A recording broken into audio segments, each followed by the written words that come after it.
हर रात अपने साथ एक कहानी लाती है। कुछ कहानियां होती है हकीकत और कुछ सिर्फ एक सपना। स्वागत है आपका सच या सपना सीरीज में। आज की कहानी है शर्त, जिसे लिखा है ईरा ने और आवाज दी है विवेक ने। तो बिना देरी के चलिए शुरू करते हैं आज की कहानी। उस रात हम तीनों दोस्त अपनी एक दोस्त की बर्थडे पार्टी से वापस आ रहे थे। हम सब एक ही एरिया में रहते थे।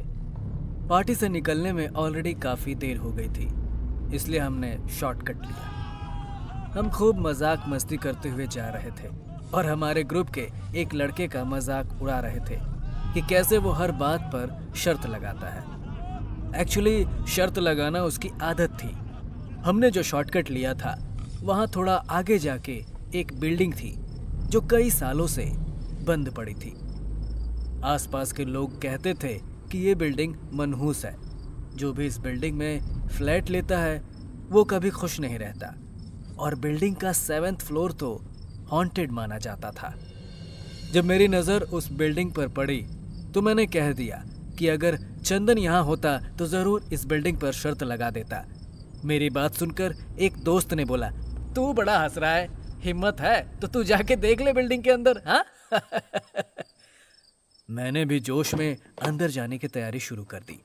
डिसाइड हुआ कि मैं 5th फ्लोर तक जाऊंगा और ऊपर से लाइट नीचे मारकर सबको सिग्नल दूंगा, ताकि सबको पता चल जाए कि मैंने अपना टास्क कंप्लीट कर लिया है। फिर मैं वापस नीचे आ जाऊंगा। खैर, जब मैं अंदर एंटर हुआ तो हर तरफ धूल और मिट्टी थी। मैं बोलता रहा कि भूत जैसा कुछ नहीं होता, और इसी सोच में 5th फ्लोर की तरफ चल पड़ा। मैं 5th फ्लोर तक आराम से पहुंच गया और लाइट से सिग्नल देकर सबको बताने में भी कामयाब हुआ कि मैं किसी से नहीं डरता। अब बारी थी वापस नीचे जाने की। लेकिन फिर मैंने सोचा कि अगर मैं बिल्डिंग में आ ही गया हूं तो क्यों ना 7th फ्लोर पर भी जाकर देखा जाए, जिसको हॉन्टेड माना जाता था। थोड़ा घबराया जरूर था, लेकिन जो होने वाला था उसके बारे में मैंने सपने में भी नहीं सोचा था। कुछ कुछ इस तरह हुआ कि मैं जोश में आकर 7th फ्लोर पर चला गया।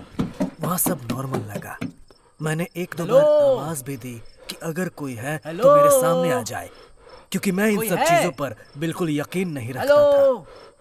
अपनी बहादुरी पर नाज करते हुए मैं वापस नीचे उतरने लगा। लेकिन अजीब बात यह थी कि 6th फ्लोर पर भी 7th लिखा हुआ था। जब मैं एक फ्लोर और नीचे गया तो वहां भी 7th फ्लोर ही लिखा नजर आया। अब मुझे बात अजीब लगने लगी, क्योंकि मैं अभी अभी 7th फ्लोर से उतरा था और सामने वाली वॉल पर जो निशान था वो बिल्कुल वैसा ही था जैसे मैंने 7वीं मंजिल पर देखा था। मैंने सोचा शायद ये मेरा वहम है, और एक बार फिर नीचे जाने की कोशिश की।